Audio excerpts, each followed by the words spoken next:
I'm here on this lovely beach at Prince Edward Island National Park in Cavendish, and I'm actually only a mile or two down the road from where the world-famous Anne of Green Gables house is, if you know that.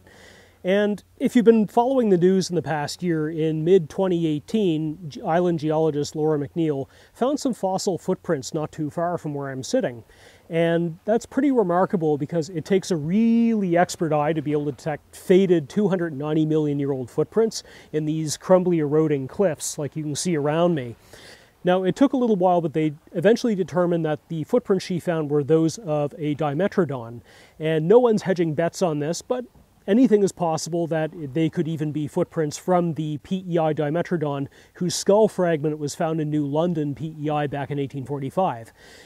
Now, this is fascinating in all sorts of ways, mainly because it confirms something that Dr. Ted Deschler told me when I talked to him at the Academy of Natural Sciences in Philadelphia back in 2017, mainly that there is more of the PEI Dimetrodon possibly out there just waiting to be discovered by watchful eyes and intrepid adventurers.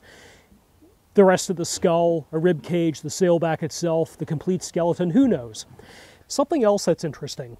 If you look at the fossil footprints found by Laura McNeil, Matt Stimpson, and others on PEI, they all have one thing in common. They look an awful lot like modern-day dog tracks. In fact, I'll go even further and suggest they more closely resemble human handprints.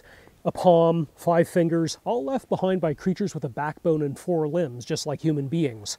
So if you can grok with the idea of evolution and that humans evolved from creatures like the PEI Dimetrodon, then it's clear that the blueprints for what human beings are now evolved quite a long time ago, on the order of 290 million years, possibly earlier.